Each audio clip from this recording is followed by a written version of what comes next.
The massive space station Concordia Prime hung in the darkness of space like a giant metal city. Inside its largest meeting room, representatives from dozens of alien species sat around a circular table that could hold 500 beings. The air was thick with tension, and the smell of fear from creatures who breathed different gases and sweated different chemicals. Captain Jake Morrison stood quietly in the observation deck above the main floor. His uniform was simple and dark blue, with no fancy decorations or bright colors like the other species wore. Next to him, Dr. Lisa Grant watched the chaos below through her thick glasses. She had been studying alien behavior for 20 years, but today something felt different. Down on the main floor, Ambassador Kate Williams sat perfectly still in her chair. Her hands were folded in her lap and her face showed no emotion at all. Around her, aliens were shouting in languages that sounded like screaming metal and breaking glass. Some had too many arms, others had no arms at all. Some breathed fire. When they got angry, others leaked green fluid from their skin. But the humans just sat there calm as stone. The trouble had started 6 months ago when the Zephyrian Empire began attacking small planets. The Zephyrians looked like giant lizards that walked on 2 legs. They had sharp teeth, black eyes, and skin that looked like armor. Their leader, War Prince Thakmor, was 8 feet tall and carried weapons on his belt that could kill 100 people with one shot. The small alien called Pip-34 was crying. Its blue tears fell on the metal table as it spoke in a voice that sounded like wind chimes. They killed everyone on my home world. 3 billion of my people are dead. They burned our cities and took our children as slaves. Please, someone must help us. War Prince Thakmor laughed. The sound was like rocks falling down a mountain. Your people were weak. Weak things die. That is the way of the universe. An alien that looked like a walking tree stood up. Its voice was deep and slow. The Kepler system is next. The Zephyrians will attack in 30 days. We must act now. Act how? Asked another alien that had 6 legs and blue fur. They have more ships than us. They have better weapons. What can we do? All eyes turned to the human section. Humans had been part of the Galactic Federation for 150 years. In all that time, they had never started a war. They were known across the galaxy as the Great Peacemakers. When other species fought, humans came with calm words and smart solutions. They built hospitals on war zones and brought food to hungry worlds. Ambassador Williams stood up slowly. She was a small woman with gray hair and kind eyes. Her voice was soft and gentle. The Federation must consider all options carefully. We cannot make hasty decisions that might make things worse. War Prince Thakmor's laugh grew louder. Listen to the soft human. Always talking, never fighting. Your species is weak. You hide behind words because you are afraid to spill blood. Williams did not change her expression. I request 30 days to study this situation. The Federation Council should not rush into war without proper planning. 30 days? The tree alien's branches shook with anger.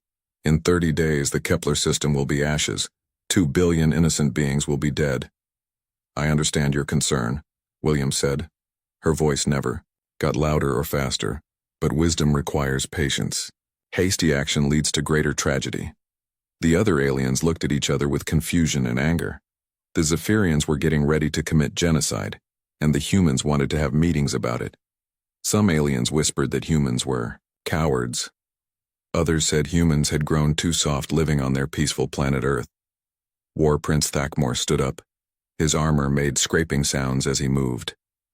I give you your 30 days, weak humans. We will wait while you hold your little meetings and write your little reports. When your time is up, we will take the Kepler system. And after that, maybe we will come for Earth. It would be easy to conquer a world full of cowards. The meeting ended with no decisions made. The aliens left angry and afraid. The Zephyrians left laughing and making jokes about human weakness. Up in the observation deck, Captain Morrison touched a small device in his ear. He spoke so quietly that only Dr. A. Grant could hear him. Admiral Collins, this is Morrison. The Zephyrians have taken the bait. A voice came back through the device, clear and calm. Understood, Captain. Initiate Protocol 7.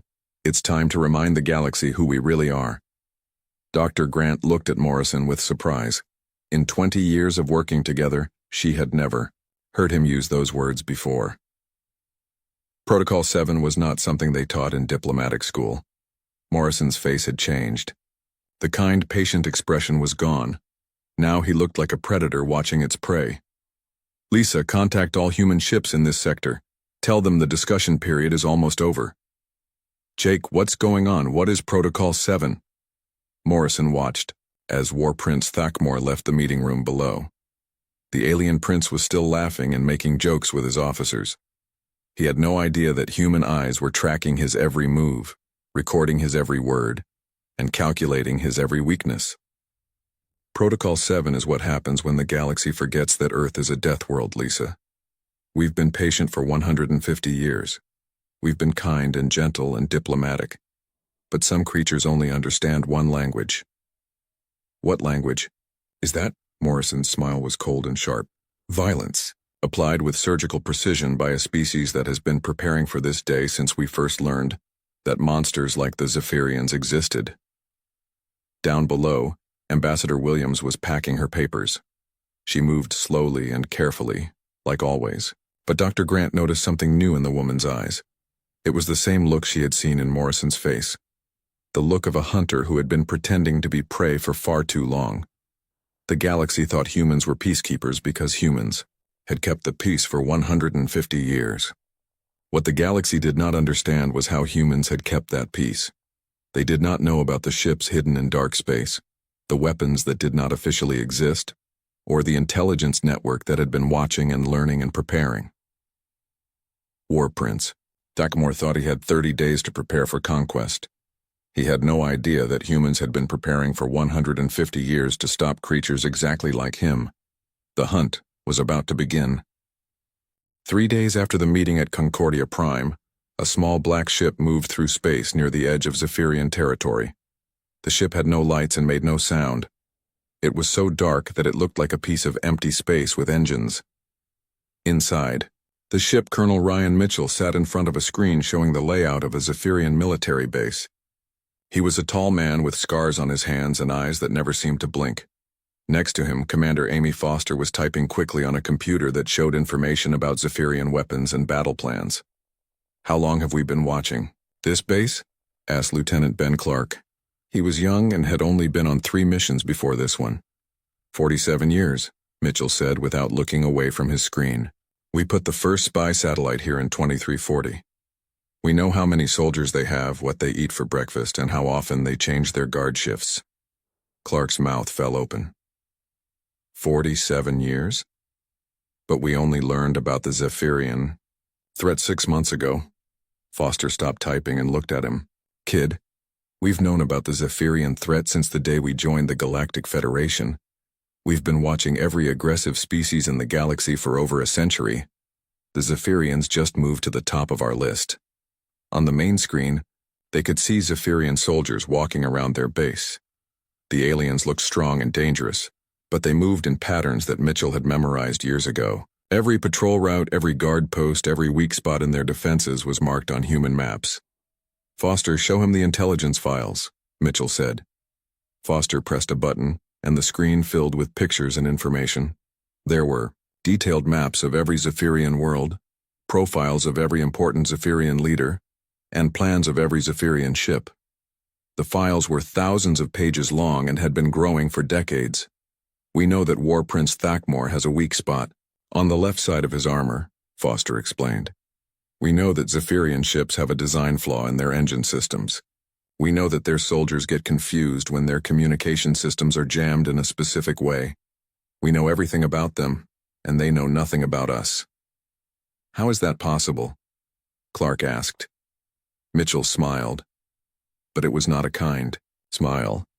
"Because for 150 years we've let them think we're harmless. Every time we met with them, they saw diplomats in simple clothes talking about peace.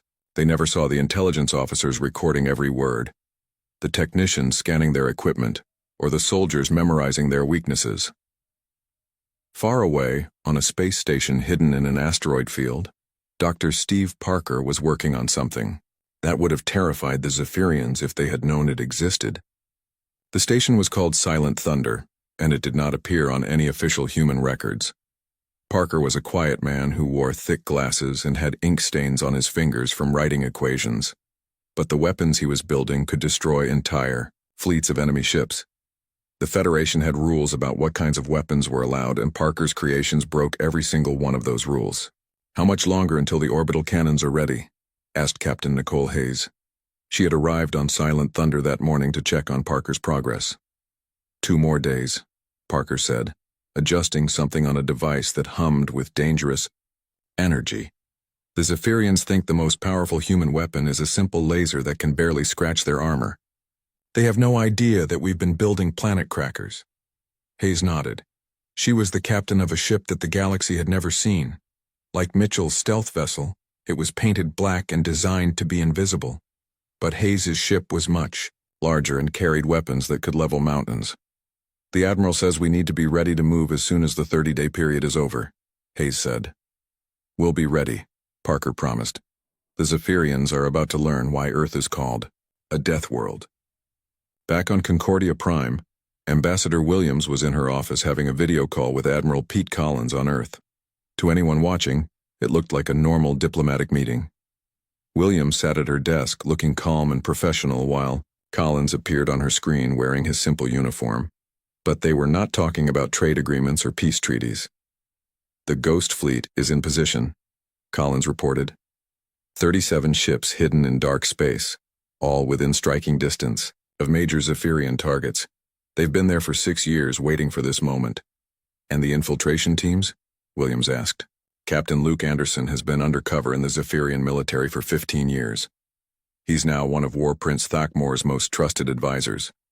The prince has no idea that his favorite human slave is actually one of our most dangerous special forces officers." Williams allowed herself a small smile. 15 years of pretending to be weak and broken. That takes a special kind of patience. "Anderson volunteered for the mission," Collins said. "He said it would be worth it to see the look on Thakmor's face when he realizes the truth." Meanwhile, the Zephyrian Empire was preparing for their attack on the Kepler system. War Prince. Thakmor stood in his command center looking at pictures of the 3 peaceful worlds he planned to conquer. His officers were laughing and making jokes about how easy the conquest would be. "The humans are still holding their meetings," reported General Vextar, Thakmor's second-in-command.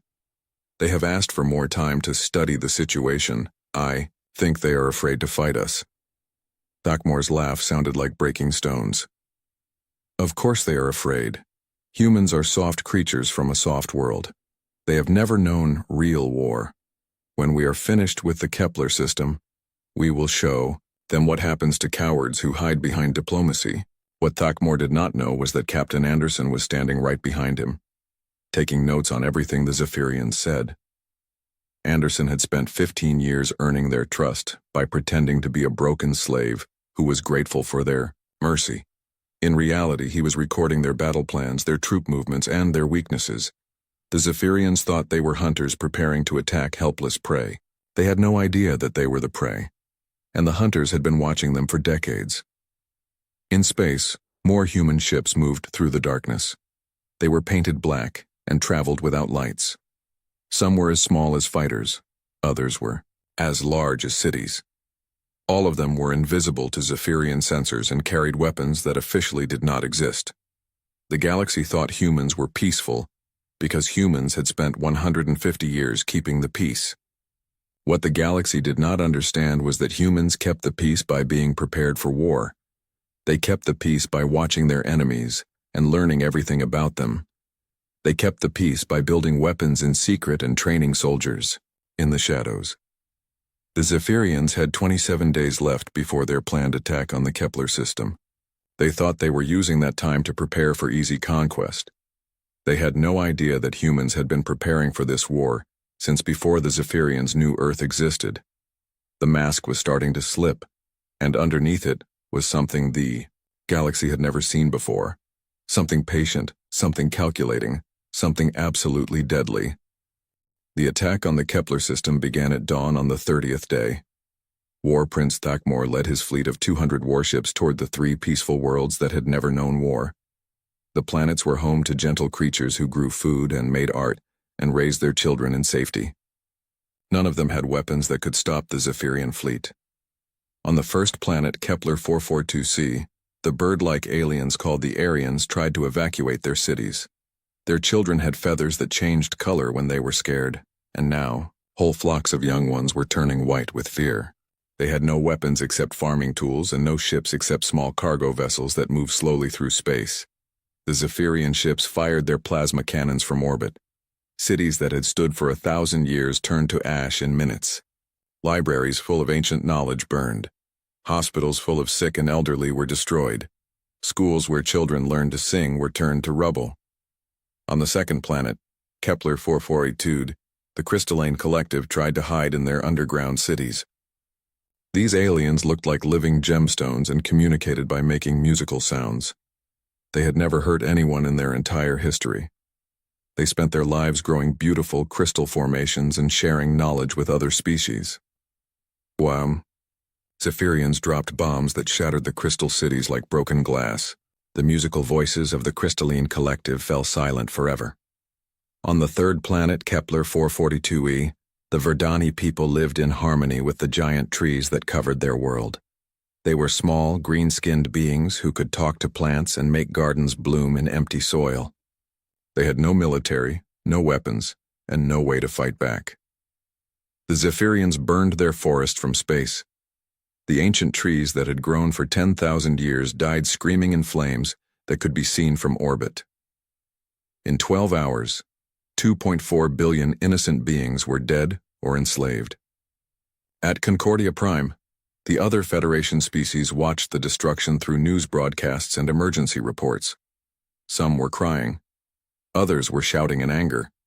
Many were looking at the human delegation with disappointment and rage. "Where are your diplomats now?" screamed the six-legged alien with blue fur. "You wanted 30 days to think. Now billions are dead because you were too slow to act." Ambassador Williams sat in her chair with the same calm expression she always wore. Her hands were folded in her lap and her voice was steady when she spoke. "The Human Federation expresses its deepest regret for this tragedy. We are committed to learning from these events and preventing future losses." The tree alien's branches shook with fury. "Regret? Learning? Your words are empty. You are cowards who hide behind meetings while innocent people die." Other aliens joined in the criticism. They called humans weak, useless, and afraid to fight. Some said that Earth should be expelled from the Federation for failing to protect the innocent. Williams listened to all of it without changing her expression. When the room finally grew quiet, she stood up slowly. "I will now contact Earth for further instructions," she said in her gentle voice. But instead of calling Earth, Williams pressed a different button on her communication device. The signal went to a ship hidden in the dark space between stars where General Tony Reed was waiting. "General Reed," Williams said, "the discussion period is over." Reed's voice came back clear and strong. "Understood, Ambassador. Initiating final phase. All units, this is command. The mask comes off now." 12 hours after the last Kepler world fell silent, everything changed. It started with a ship appearing in orbit around Concordia Prime. One moment there was empty space, the next moment there was a vessel unlike anything the galaxy had ever seen. It was long and sleek like a predator fish, painted in black metal that seemed to absorb light. Weapons covered its surface like the spines on a dangerous animal. The ship's name was UES Retribution, and it was commanded by Captain Nicole Hayes. Inside the Federation Council chamber, alarms started ringing. The station's defense systems had never detected the ship approaching. It had simply appeared as if it had been invisible. "Unknown vessel," came a voice over the station's communication system. "Identify yourself and state your intentions." Captain Hayes's voice came back calm and cold. "This is Captain Nicole Hayes of the United Earthship Retribution. We are here to discuss the Zephyrian situation." "Retribution?" The station commander sounded confused. "That ship is not in our records. Earth has no vessels by that name." "Earth has many vessels that are not in your records," Hayes replied. "We are requesting immediate assembly of the Federation Council." More ships began appearing around Concordia Prime. They materialized out of empty space like ghosts becoming solid. Each one was different in design but similar in purpose. They were all built for war. Some were small and fast like hunting cats. Others were massive and covered in armor like ancient castles.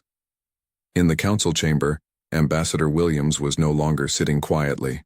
She was standing at a control panel, her fingers moving quickly over buttons and switches. Information flowed across screens, showing the locations of Zephyrian fleets, the positions of human ships, and detailed battle plans that had been decades in the making. Dr. Lisa Grant, watching from the observation deck, felt her hands shaking. "Jake, what's happening? These ships, this information, none of this should exist." Captain Morrison looked down at her with eyes that had become hard as stone. "Lisa, for 150 years, the galaxy has known us as diplomats and peacekeepers. Today they learn what we actually are. What are we?" Morrison's smile was like the edge of a blade. "We are the apex predators of a death world called Earth. We are patience hunters who have been stalking the Zephyrians since the day we realized they were a threat, and now the hunt is over." On the main floor, Ambassador Williams activated a communications array that connected her to every human ship, base, and outpost in the galaxy. Her voice, still calm and gentle, carried across space to reach ears that had been waiting for this moment for decades. "All units, this is Ambassador Williams. Protocol 7 is now active. You are authorized to reveal your true capabilities and eliminate the Zephyrian threat. The discussion period is over. Begin the harvest." Across the galaxy, human ships that had been hiding in dark space for years began to move. Space stations that had appeared to be simple research outposts revealed massive weapon arrays. Diplomatic vessels opened hidden compartments filled with military equipment. Human civilians on alien worlds shed their disguises and showed themselves to be intelligence operatives and special forces soldiers. The Zephyrian Empire, celebrating their easy victory over the Kepler worlds, had no idea that they were about to face an enemy that had been preparing for this war longer than their oldest soldiers had been alive. War Prince Thakmor was in his command center, laughing with his officers about how weak the Federation was, when his communications officer looked up with confusion. "My prince, we are receiving a message from the human fleet." "Human fleet?" Thakmor laughed. "The humans have no fleet.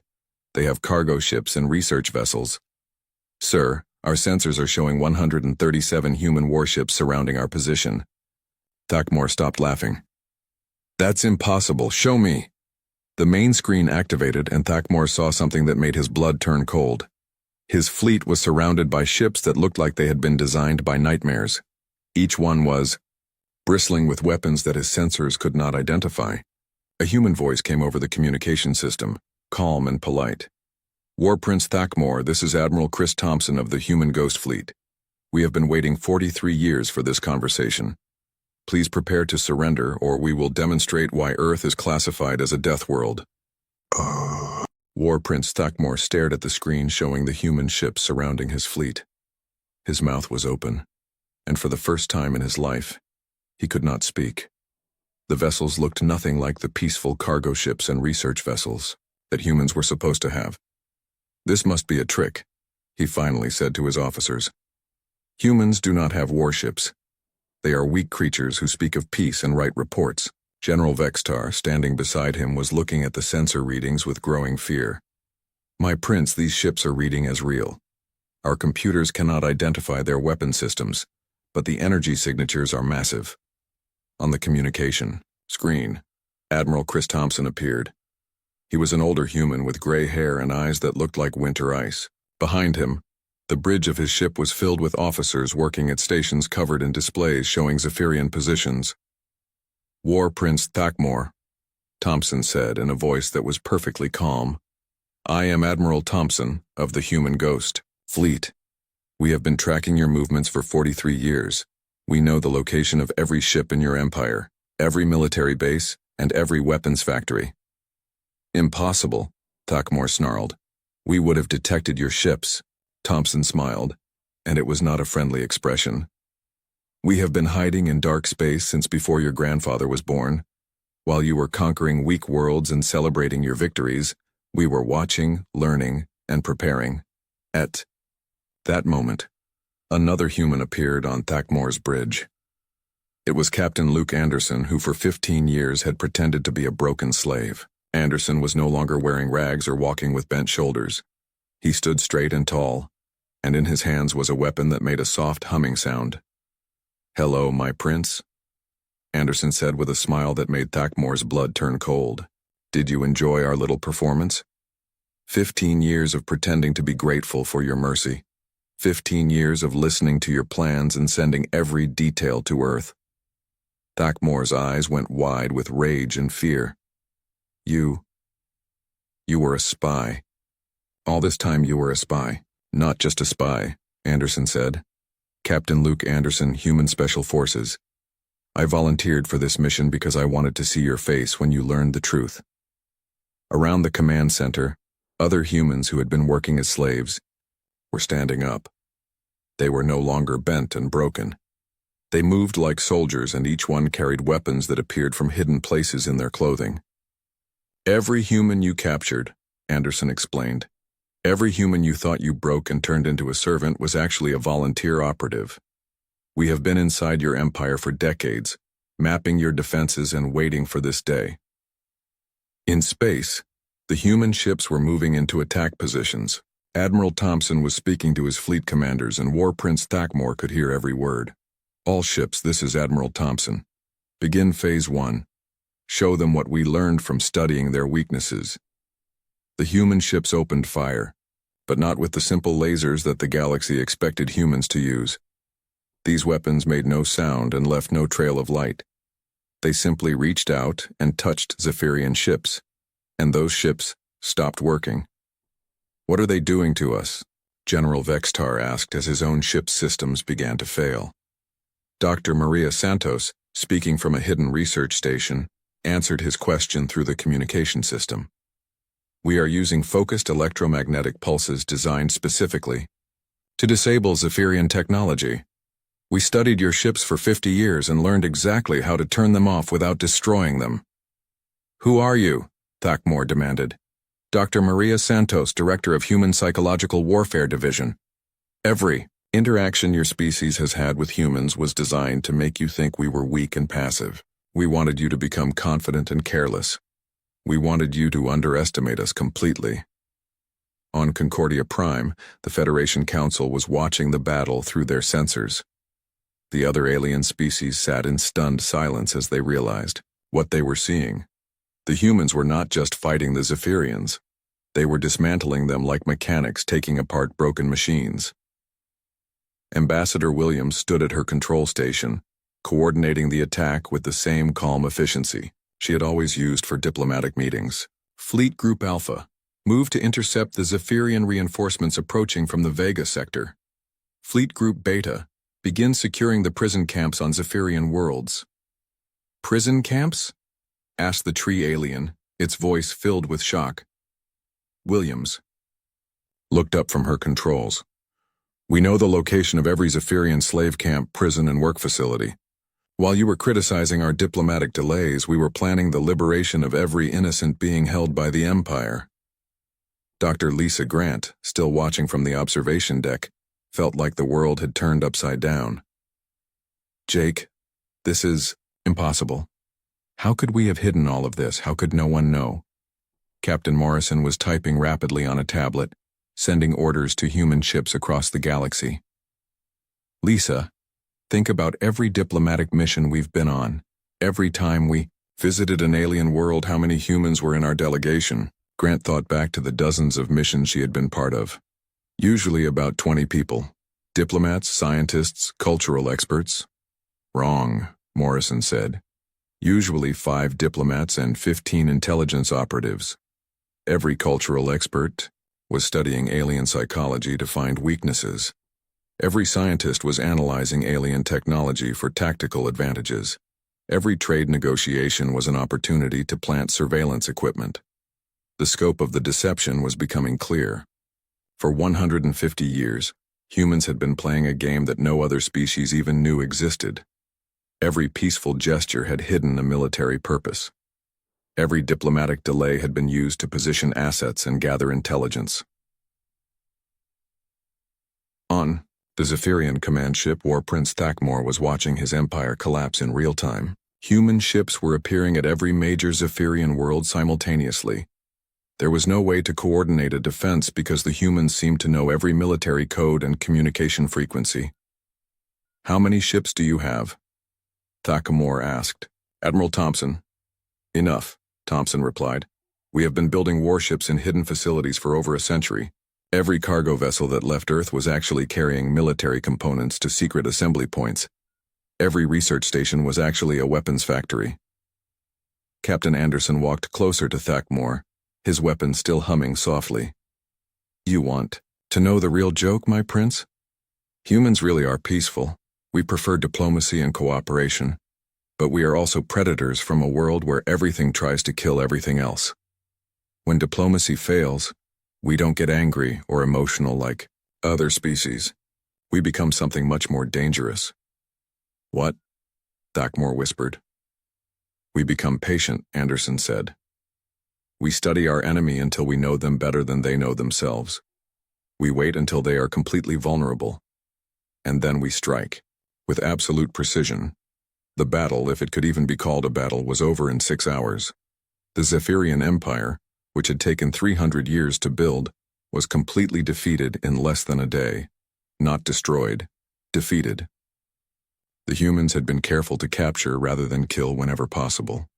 War Prince Thakmor found himself in chains aboard Admiral Thompson's ship. His empire was gone, his ships were captured, and his soldiers were prisoners. But the humans had not killed them. They had simply removed their ability to hurt others. "Why?" Thakmor asked as human guards led him to a cell. "Why did you not simply destroy us?" Admiral Thompson walked beside him, his hands clasped behind his back. "Because we are peacekeepers, Prince Thakmor. We keep the peace by making sure that creatures like you cannot break it. Your empire is ended, but your people will live as long as they do not threaten others." "But the hatred, the planning, the deception was necessary," Thompson said simply. "We gave you every chance to choose peace. You chose genocide instead, so we removed your ability to choose anything else." As the cell door closed, Thakmor realized that he had never understood humans at all. They were not weak or peaceful because they lacked the capacity for violence. They were peaceful because they had such a terrible capacity for violence that they chose not to use it unless absolutely necessary. When they did choose to use it, nothing in the galaxy could stop them. 3 days after the fall of the Zephyrian Empire, President Helen Carter stood before the assembled representatives of the Galactic Federation. The great meeting hall on Concordia Prime was silent, except for the soft sound of nervous breathing from dozens of different alien species. Carter was a small woman with kind eyes and a gentle voice, much like Ambassador Williams. But now every alien in the room looked at her with a mixture of respect and fear. They had learned that human appearances could be very deceiving. "Members of the Federation," Carter began, her voice carrying clearly through the hall, "I want to address the concerns that many of you have expressed about humanity's actions in the recent crisis." The six-legged alien with blue fur raised one of its clawed hands. "President Carter, we are grateful that you stopped the Zephyrians, but we are also frightened. You lied to us for 150 years. How do we know you will not turn your weapons on us next?" Carter nodded slowly. "That is a fair question. Let me explain something about human nature that you may not understand. We are indeed predators from what you call a death world. But we are also social creatures who form strong bonds with others. When we choose someone as a friend or ally, we protect them with the same intensity that we hunt our enemies." She pressed a button, and the large screen behind her showed images of human ships rescuing survivors from the Kepler worlds. Humans in white medical suits were caring for wounded aliens, building temporary shelters, and bringing food to refugees. In the past 3 days, human rescue teams have saved over 400,000 survivors from the Zephyrian attack. Our medical ships are treating the wounded, our engineers are rebuilding destroyed cities, and our diplomats are helping relocated families find new homes. The tree alien's branches rustled softly. "But the deception, the secret weapons, the hidden fleets. How can we trust you after learning about all of this?" Fleet Admiral Dan Brooke stepped forward. He was a large man with gray hair and scars on his hands from years of military service. Because the deception was never about you. It was about them. He pointed to an empty chair where War Prince Thakmor would have sat if he were still free. Every species in this room has been under human protection for 150 years, Brooks continued. Not because you asked for it, but because we saw threats developing and chose to prepare for them. The Zephyrians were not the only dangerous species in the galaxy. There were others. Dr. Alex Turner, a quiet man who had been working behind the scenes for decades, activated another display. It showed a map of the galaxy with red dots marking aggressive species and hostile territories. The Corvin Raiders, the Shadow Syndicate, the Ironclaw Empire, Turner said, pointing to different red areas. All of them have been planning attacks on peaceful worlds for years. All of them have been stopped by human intervention before you ever knew they existed. The blue-furred alien looked confused. Stopped how? We never heard about any wars with these groups. Because we stopped them quietly, Turner explained. Sometimes through diplomatic pressure, sometimes through economic sanctions, sometimes through targeted operations that removed their ability to threaten others. The galaxy has been at peace for 150 years because humans have been working to keep it that way. Ambassador Williams, who had returned to her usual seat, stood up slowly. We prefer peace, we always have. But peace is not something that happens naturally. Peace is something that must be maintained through constant vigilance and careful action. Then why the secrecy? Asked an alien that looked like a walking crystal. Why not work with us openly? Williams smiled sadly. Because most species are not ready to know what it takes to keep the peace. You want to believe that all beings are good at heart? That conflicts can always be solved with words? That violence is never necessary? Those are beautiful beliefs, and we wanted to protect them. President Carter stepped forward again. Let me tell you about something we call the apex predator doctrine. On Earth, the apex predator is not the largest or strongest creature. It is the one that hunts with intelligence, patience, and overwhelming precision. Humans became apex predators not because we were born killers, but because we learned to think, plan, and wait. She paused, looking around the room at faces that belonged to creatures who had never known the fear of being hunted. Most of you evolved on worlds where cooperation was the key to survival. You learned to work together, to share resources, to solve problems through discussion. These are wonderful traits, and they have created beautiful civilizations. The display behind her changed to show images of Earth. Vast oceans filled with predators, dense jungles where everything hunted everything else, frozen wastelands where only the strongest survived. Humans evolved on a world where almost everything could kill us. We learned to cooperate with each other while competing against creatures that saw us as food. We learned to be peaceful with our friends and absolutely lethal to our enemies. Dr. Turner added more information to the display.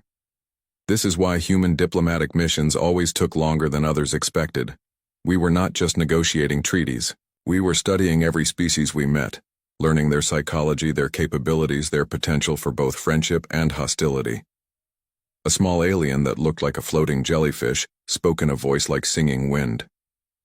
So you have been judging us all this time, deciding whether we are friends or enemies? Yes, Carter said simply, and every species in this room passed the test. You chose cooperation over conquest, peace over war, protection of the innocent over exploitation of the weak. That is why you are still free to make your own choices. And those who failed the test? Asked the tree alien. Admiral Brooks answered. Are no longer able to threaten anyone. The Zephyrians were the last major aggressive empire in this sector of the galaxy. With them gone, the immediate threats to galactic peace have been eliminated. The room fell silent as the implications became clear. Humanity had been quietly removing dangerous species from the galactic stage for over a century. The peace that other species had enjoyed was not natural. It was engineered. What happens now? Asked the blue-furred alien. President Carter smiled, and for the first time it looked completely genuine. Now, we continue as we always have. Humans will return to our diplomatic roles. We will continue to help with trade disputes, medical emergencies, and scientific research. We will continue to be the species that builds hospitals and brings food to hungry worlds.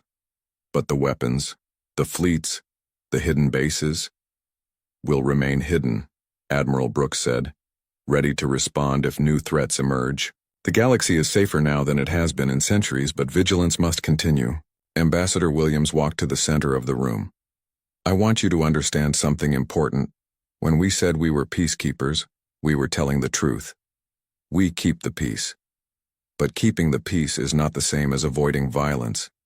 Sometimes, to protect the innocent, you must be willing to destroy those who would harm them. Dr. Turner activated one final display. It showed the current state of the galaxy. Trade routes flowing freely, scientific research stations sharing information, peaceful worlds developing without fear of attack. This is what we have been working to preserve, he said. A galaxy where children can grow up safely, where artists can create beauty, where scientists can explore the universe. We have been guardians, not conquerors. The meeting ended with no formal votes or declarations. The alien species simply acknowledged that they now understood the true nature of their human allies. Some were grateful, others were still afraid. But all of them recognized that the galaxy was indeed safer with humans watching over it. Later, as the delegates returned to their ships, Captain Jake Morrison stood with Dr. Lisa Grant on the observation deck overlooking the departing vessels. Do you think they'll ever truly trust us again? Grant asked. Morrison watched as a ship carrying rescued survivors from the Kepler worlds departed for a new home that humans had helped them find. They don't need to trust us, he said quietly. They just need to know that we're here, watching and waiting. The galaxy is full of creatures who choose cooperation and peace. As long as humans exist, those creatures will be safe to make that choice. Grant looked at her old friend and colleague with new understanding. We really are peacekeepers, aren't we? We just keep the peace differently than anyone expected. Morrison nodded. Peace through strength. Safety through vigilance. Freedom through the knowledge that those who would take it away will face consequences they cannot imagine. The galaxy had learned an important lesson. Humans were indeed peaceful, patient, and diplomatic. But they were also apex predators who had chosen to use their hunting skills to protect the innocent rather than exploit them. And that choice made all the difference.